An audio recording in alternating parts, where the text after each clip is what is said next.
Bonjour à tous, bienvenue à la revue d'actualité de ce mardi 4 octobre. On démarre avec du football. La CAF a retiré à la Guinée l'organisation de la CAN 2025, estimant que les infrastructures et les équipements ne sont ni adaptés ni prêts à accueillir la compétition biennale. C'est ainsi que le président de l'instance, Patrick Motsepe, a encouragé des pays comme le Sénégal à postuler pour une co-organisation.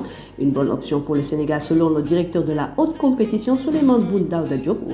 Au vu du court délai d'ici à 2025, ce dernier estime que le pays peut s'allier avec le Mali, la Guinée et la Mauritanie pour accueillir l'événement, dont il a déjà abrité seul en 1990. UEFA, dans un communiqué publié par la Fédération mauritanienne de football, ils informent que de la qualification de la Mauritanie pour les demi-finales du tournoi UEFA des moins de 17 ans, suite à la disqualification du Libéria par la Confédération africaine de football. En effet, l'équipe du Libéria a été exclue du tournoi en raison de l'inéligibilité de certains de ses joueurs qui ont échoué au test de l'âge par imagerie par résonance magnétique. Suite à cette décision, le match qui devait opposer la Mauritanie au Libéria au stade Boudia ce lundi a été annulé. Par conséquent, les équipes de la Sierra Leone premier du groupe A et la Mauritanie deuxième du groupe A sont directement qualifiées pour le dernier carré du tournoi U17 UEFA Nouakchott 2022. À l'international, interrogé sur le cas Bamba Dieng, le président de l'Olympique de Marseille, Pablo Longoria, a affirmé que le départ de Georges Sampaoli, remplacé par Hugo Tudor en début de saison, a laissé des séquelles chez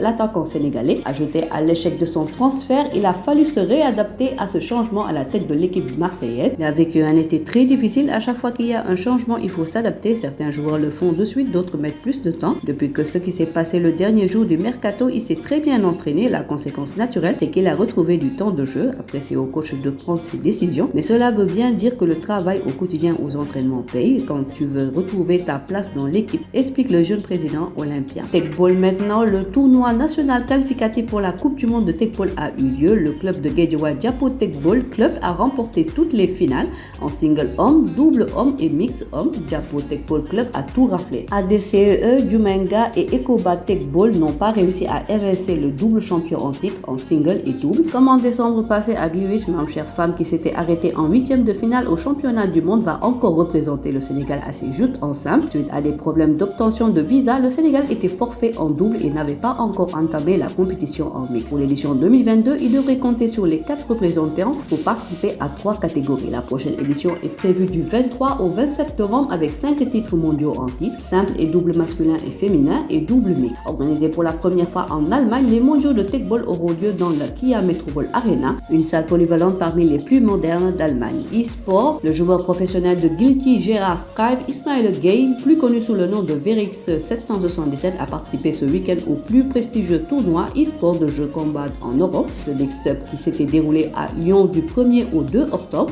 Ce tournoi a rassemblé près de 1000 joueurs venus de partout dans le monde sur différents jeux à seulement 22 ans. Verix 777, pour sa toute première compétition internationale, a terminé 7e sur 120 joueurs inscrits. Guilty Gear Strive, une performance remarquable qui place le Sénégal parmi les meilleurs pays qui excellent sur ce jeu.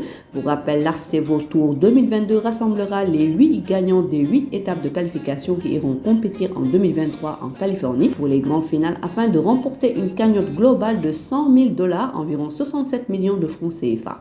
On termine par du pétanque. Derwish Brahim était finalement le seul candidat en lice pour le poste de président puisque Djibril Gueye s'est retiré en raison de la non-éligibilité de son adversaire à postuler. L'Assemblée générale s'est poursuivie dans une ambiance décontractée à l'issue des votes auxquels ont participé 26 personnes.